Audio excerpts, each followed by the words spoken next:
So today I want to talk about your biggest enemy, our biggest enemy, and how we control it. All right. For those of you who don't know, my name is Sharice Styles. I am a life coach for Christian women. I help my sisters in Christ to get unstuck and realign with their purpose so they can live the abundant life that God has for us, right? So I've been doing this for a little bit and I love what I'm doing. I love helping my sisters get unstuck. I love helping you get to your abundant place that God has for you. Why? Because thy kingdom come, thy will be done here on earth as it is in heaven. And I need you wealthy. I need you focused. I need you rolling in your purpose so that God's kingdom can come on the earth, so that the children of God can start to be prosperous and take over and rule and have dominion like the word tells us, right? And how do we do that? We got to renew our minds. We got to gain control of our minds. We have to walk in our purpose. We have to use our gifts and talents to gain the wealth that we need so we can really, truly bring the kingdom to the earth, period, okay? So let's jump in, okay? Today I'm going to share with you about your mind and how it's your biggest enemy. Now, I think the world has taught us that our biggest enemy and our biggest beef on the earth is with the dirty dog devil, right? Now, the dirty dog devil doesn't like you. He doesn't like me. He doesn't like anybody. But you have a bigger problem. You got bigger fish. You got to fry. And that's in here, okay? The word of God tells us that as a man thinketh in his heart, so is he.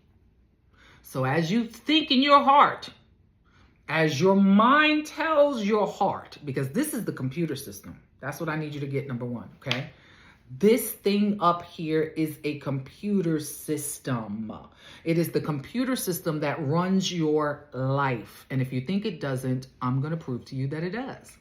This is the computer system that runs your whole life, okay? So it's imperative to get control of this computer and to run this computer and to be in charge of this computer. Think about a basketball player. Think about your favorite basketball player, big and bad as he is, millions upon millions of dollars. Everybody knows his name. Everybody wants to rock his jersey. Think about him. In order for him to take that ball to the hoop and make a basket, his mind has to tell his feet to run the ball. His mind has to tell his hands to throw the ball. Without the mind, the feet ain't gonna work. Without the mind, the hand ain't gonna work. And without the mind, that ball ain't going nowhere. This mind is so powerful, y'all, that if that mind tells him to sit down, he's going to just sit down. And the millions of people sitting around watching him on TV are going to be like, what is he doing? Because he's got to be in control of this mind. So successful people, wealthy people, we are in control of our minds. That is why we have wealth. That is why we have success. All of the people you can think of that you sit back and you watch live the amazing life that you dream of living have conquered their mind, and that's why they live it. So this computer system that runs everything is what you have to be in control of in order to have everything you desire in your life. Everything you desire in your life that you don't yet have is because of this mind, okay? As a man thinketh in his heart, so is he. The word also tells us that we have to renew our mind daily. Every single day, you got to get a hold of this. This thing is so powerful that you can today become a millionaire. You could today do something amazing and become a millionaire today. And tomorrow, you better wake up and renew your mind. Why? Because your mind can wake you up tomorrow and say, you ain't nothing. You can't do nothing. You ain't never been nothing. You ain't never gonna be nothing. And you gotta remind your mind, I made $1 million yesterday. I'm a millionaire at least, okay? Every day you gotta renew it, every single day. Does that make sense to you? I hope so. I hope you're picking up what I'm putting down because I'm putting down some good stuff, okay? So you got to renew this thing every day. Your mind is a muscle. Anybody that's been to the gym knows that the mind is a muscle, and you understand that when you're working a muscle, you have to stretch that muscle. You have to work on that muscle for that muscle strength or ability to get stronger, right? Same thing with this thing. You've got to renew this thing every day. And the reason why I think that God says that you got to renew it every day is because he understood the power of it. He understood that it is one of the greatest tools that he's actually given us. He understood that if you tell yourself you can fly, you can fly. Yeah, I promise you. Even scientists say anything you do for 30 days becomes a habit. Why? Because you're stretching the muscle of the mind. That's why. You have to do it for 30 days. Why? Because you have to renew the mind every day. For at least 30 days, you got to renew the mind. You got to remind the mind, hey, I'm doing this. Does that make sense? So if you're trying to learn how to fly every day, you got to renew it. And by 30 days, you might be flying. You might be the first person on television, on the news that flew. They might be like, she flew. I seen her. She flew right into the grocery store. I couldn't believe it, right? Maybe she worked on her mind for 30 days and she renewed it. And she told herself every day, and she believed by faith every day that her mind could get her to a place where she was flying. But God needs you to understand and know whether you fly or you don't fly, that mind is something you've got to control in order to live the life you truly want to live. I want you to know and understand that our mind as human beings is so powerful that even Jesus had to renew his mind. Yeah, that's what I just said. Even Jesus had to renew his mind. When he came to the earth and he was in the flesh suit, rolling around in flesh like you and me, he had to renew his mind.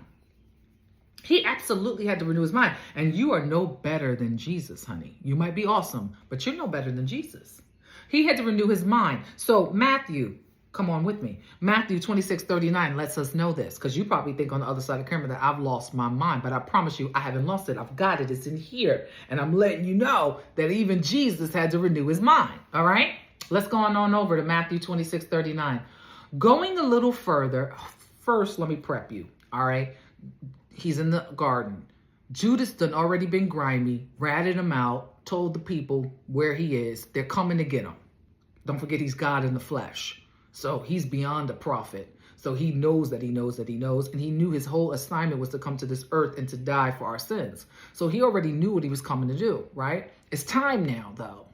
It's time now.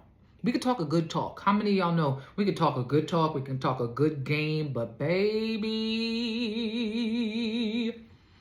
when it's time for that thing to happen, sometimes our mind, we got to renew it. Because that thing will get away from us. We got to remind it that we got the skills and we can do it and it can be done. And that's what Jesus had to do, okay? So here it is. It's time for the people to come get him, to take him to the cross. And he is shook noodles, okay? He's God. He's Jesus. He's amazing. I love him. I always talk profoundly about him. But I'm going to keep it real with you. He had to renew his mind because he was in the flesh suit. And that's an example for us of what we need to do, right? So it says, going a little further. I'm stopping right there. Why? He's with the disciples and he is in the garden and he's praying because he knows what's to come. And he's telling them, keep watch, stay up, keep watch. You know, remember they keep going to sleep and all that. And he's like, come on, I told you to stay up and keep watch. But now he's getting shook. He's praying and he's like, okay, Lord, the time has come, God. I'm going to do it. I'm going to get it done. But now his mind is getting away from him. That mind is like, bruh, you want to do this? This is crazy. Don't forget, you're a prophet. You're more than a prophet. You've seen what's going to happen. They're going to beat you. They're going to starve you. I mean, it's going to get crazy. You're going to bleed. They're not going to give you no mercy. He get a little flash. The mind's like, well, let me show you again.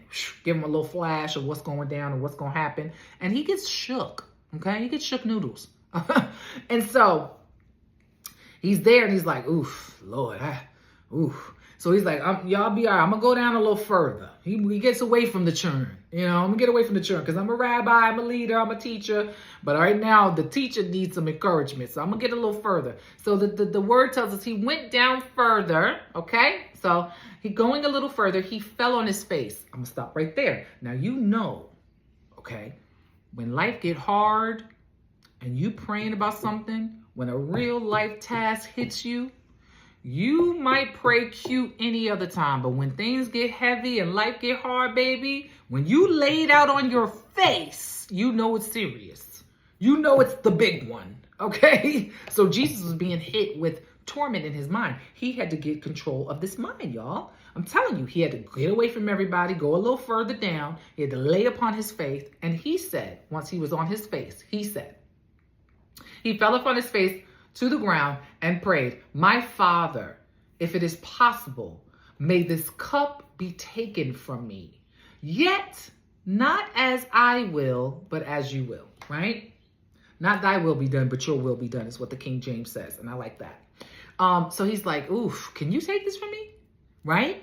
Can you take this from me? But then he had to renew the mind because it's Jesus and he knows his task and he knows his job and he knows what he's been sent from. So he's like, if you can switch this plan up, please switch it up because I'm freaking out over here, okay?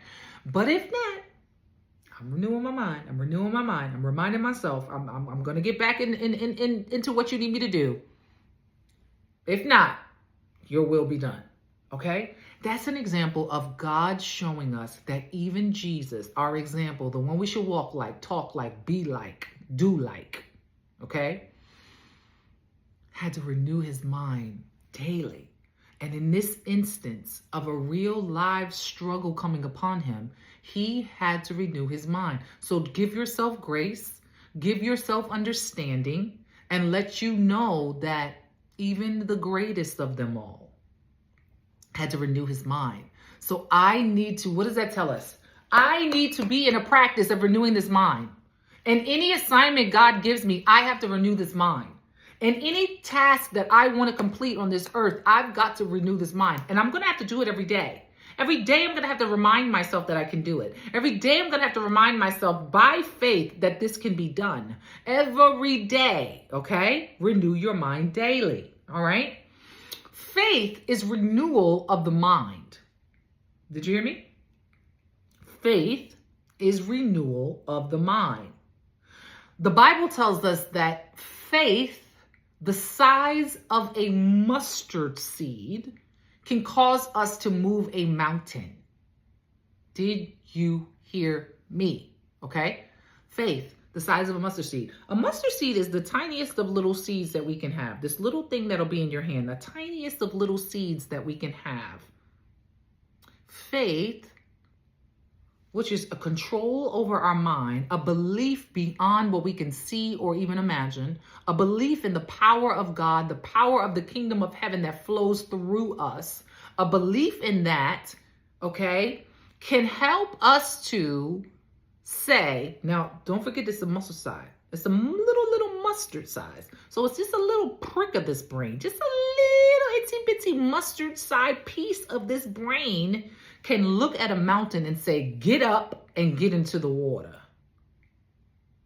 What? Huh? Who? Did you hear me? God said in his word that we can use this computer system that controls everything in our body. Don't forget my analogy of the basketball player. That's amazing and that's great.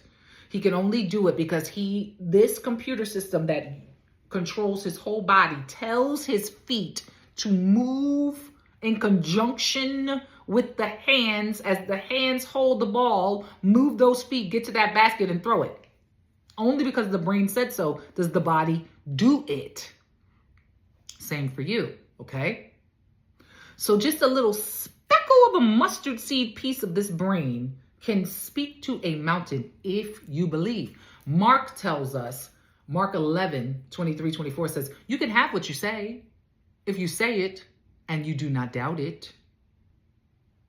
When that basketball player tells his feet to run and let me get this 3-pointer or whatever. I'm bad at sports, obviously, you can tell. It happens. Why? Because he believes by faith. By faith, he believes that when his brain tells his feet to do it, they're going to do it. By faith, he believes that when his brain tells his hands to do it, it's going to do it. Do you feel me? What about you? What do you use a speckle of your brain, a little mustard seed size? I don't want you to think we're using a big old portion of this brain. Not an orange size. Not a grape size. Not even the size of a grape of this brain. That's how powerful this thing up here is that God gave you. And that is why the title of this video is that your mind is your biggest enemy. Your mind. The world wants you to believe that the devil, the dirty dog devil, is your biggest enemy. We can't stand him either, but he is not after you as much as this thing up here. Because this thing up here can help you to tell that dirty dog devil to shut up. I know you have no power, my guy. But it's all about what this thing says. All about what this thing says. So this guy is who is your biggest enemy. I hope I'm pointing to my head enough for you to get it on the other side of this video. Okay? All right? So God told you, renew this thing every day. They're cousins. These are cousins. These are cousins. They're close cousins. They all hang out together all the time. They do or die. These are close cousins. God said to renew your mind every single day. God said what you think in your mind is what's going to be. That's who you are. If you think you fat, you fat. I don't care if you're a size 2. If you think you're fat, you're fat. You're going to wear clothes like you fat. You're going to slide through spaces like you fat. You know, people going to look at you like you weird because you're going to sit in chairs like you fat, like you need the biggest chair when you can get this little slither. Because what your mind tells you you are, you are. You feel me? Okay. All right. You picking up what I'm putting down? Good. Get it. Faith is in conjunction with your mind. So if you believe that you can speak to that mountain and tell it to get its big self up and get its big self in the water, it will, is what God said. It will listen to you, is what God said.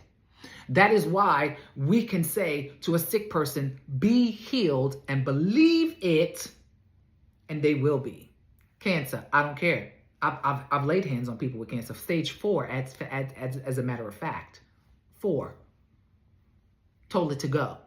Told it who I roll with. You know I'm the daughter of the king, right? Okay, cool. I said get up out of him. Stage 4, liver cancer is what a man had. He came back to let us know. No sign of it when he went to the doctor. No sign of it. Why?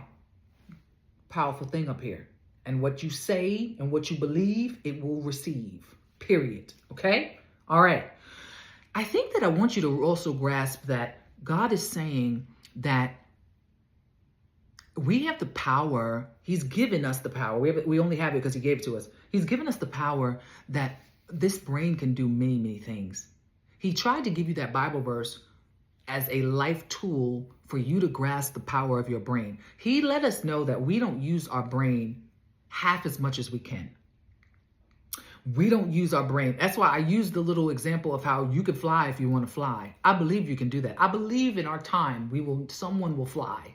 I keep waiting. And maybe it should be me. I just don't believe in flying enough. I'm afraid of heights and I don't really want to. So that's why I know my brain is going to take a lot of work. I haven't wrapped my mind around wanting to fly. And because I don't want it and I haven't wrapped my mind around it, I ain't going to be able to fly. I know I ain't. Right? But there's somebody out here who truly wants to fly. And I want you to know you can fly. You can. God told us. If you can tell that mountain to get its big old self up with just a speckle of your brain, are you getting me? All right, cool. You're only using a little bit. So I want to write a book. Okay. A little speckle. Less than a speckle. Less than a mustard seed of faith that you need to write the book. Why haven't you written the book? I'm going to help you in a minute. We're going to do something in a minute that's going to help you. We're about to get right into this. But I'm going to show you how ridiculous it is that you're wasting time not doing with the power of this thing up here. I'm going to show you that clocking in every day for somebody else, and that's all you do, and that's the only way. I'm not saying jobs are bad. I'm not out here, shutting down jobs or anything, but it better not be your only source of income. You better have multiple streams. You better be using your gifts and your talents that God gave you to bring in multiple streams of income, because do you know how powerful this box is that you carry around all day and what it can do for you? Writing a book is nothing. God told you can talk to a mountain and tell it to get up and grow feet and move itself. I'm not going to do a thing. I'm going to stand here and watch you do what I say. Do what I say. Do now. Get up, mountain. Big, old, crazy, strong mountain. Write a book? That's nothing. That's nothing. What are you talking about? Put out a song? Record it. Put it out. That's nothing.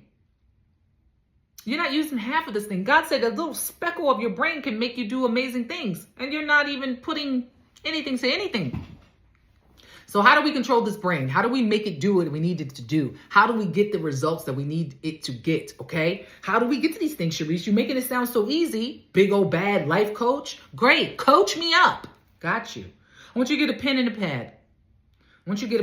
Pause this video if you need to, because I'm going to keep on rolling. But get a pen and a pad, and I need you to make a list, okay? What's this thing you want to do? Write it at the top. Millionaire. I want to be a millionaire. Great. Put that at the top. I want to write a book. Great. Put that at the top. I want to be a business owner that brings in multiple six figures. Great. Put that at the top. I want to own a home. Great. Put that at the top. What is this thing that has you stuck? Let's go. Let's put it down. Put it at the top. Write a list of all of the things that your mind is coming up with that's negative possibilities. I want you to write a list of every negative possibility. They're going to laugh at me. I don't even have the skill. I don't even know how. I don't even know how to start. I don't know the process. I don't even know how to get it done. All of the stuff. My mom said I'd never be anything. My siblings say I'm ugly. Write it down. All of the stuff, all of the junk that the mind, that the enemy, that dirty dog devil uses your mind, because don't forget, he's not powerful. He uses this thing. That's why this is our number one enemy. I'm trying to tell you, if you get this, you'll go far in life. Don't worry about the dirty dog devil. He's always going to try something, but he ain't powerful. He uses this thing because he knows this thing is the most powerful thing. That's why if you look at the devil and you tell him what you need to tell him, and he see you in authority of this thing, he's scared. Okay? So write a list of all of the negative things, every nasty negative thing that can happen. When I had to grow this YouTube channel, I'm just starting. This is probably video 1 or 2. So hi, thank you for being here. I was like, but I'm on TikTok and I got over 100,000 people on TikTok. I'm busy over there, God. And now I'm growing Instagram and everything. Plus I got, these other streams of incomes. You just had me put out a book, a devotional journal. You just had me put out a coloring book, Lord. I'm working those things. I'm promoting those things. I have coaching programs that I'm doing with my clients every day. YouTube? Yes, YouTube. Get it done. So I was like, oh my God, weeks are going by. And I'm like, oh my God. Okay. All right. I got to sit down and write my list. What's going on here, Reese? What's going on? That's how I talk to myself. So I wrote a list of all the terrible things that can happen if I start my YouTube channel. Oh, my camera. Oh, my background. I wanted to be fancy. I wanted to be fabulous. That's what I wanted for y'all. I wanted this beautiful, fabulous, fancy thing because I think I'm cute and I think I'm a fancy lady and I want flowers and I want velvet chairs and I want fabulous curtains and I want the setting and the ambiance and I want it and I don't have it and they're going to laugh at me and they're going to be like, oh, she's whack. Who does she think she is? I don't believe she's successful. Look at her background. She got a coffee pot. She got a little flower. Ooh, that's what I was thinking, right? So I wrote it all down. All of it. I need a fancy camera. I don't have it. I need a fancy setup. I don't have it. I don't even know how to record it and upload it. I don't have it. I wrote it all, okay? And then I wrote a whole list of the wonderful possibilities. So that's what I want you to do. Now write everything great that can happen. What can happen for me if I do this YouTube channel? Well, maybe I can reach more people. Maybe I can get more clients. Maybe I can do more of my mandate from the Lord, which is to get his children unstuck and into their abundance and their purpose and get them bringing wealth into their lives so that the kingdom can be built here on earth. Maybe that can happen. And I can have a check off from the Lord. Maybe I can tell God, see, I'm doing it. I'm moving in my purpose. I'm doing in my call. I'm having good use of the time you gave me upon this earth, Lord. I'm doing it, right? Maybe I could start earning money from my videos. People say they make money off YouTube. I don't know. Maybe it could be another whole stream of income. These are some of the wonderful things. Maybe some child of God who is desperate and calling out and crying out to the Lord for answers. Maybe he can use me and I could be the answer. Maybe my assistant who works for me and does a lot of amazing things can make more money because I have more things for her to do. So she'll earn more money and be able to take care of her family more. Maybe I'll be able to hire a new person like a YouTube manager. Now I have another person that I pay who I'm bringing streams of income into their calling in their life. Maybe that can happen. So I wrote down the whole list of negative things. I wrote down the whole list of positive things, and then I weighed them. And I asked myself, now, does these negative things outweigh the positive? And you know what answer I got? I know you know. Go ahead and tell me. I know you know it. I know you know it. Heck no, right? Heck no. The good always outweighs the bad. The good was way more better than the bad stuff that could happen. So here I am in front of you in my dining room with a plant that's halfway dying. No beautiful ambiance, no fabulous velvet curtains and fabulous chair, no amazing lighting, no amazing crazy camera. I'm on my phone, but I'm getting it done. And I hope at least 5 of you, maybe even 1 like my Jesus. Maybe even if I left the 99 and I just got the 1. If 1 of you comment and say, this made sense to me, girl, you over there, you helped me. Done.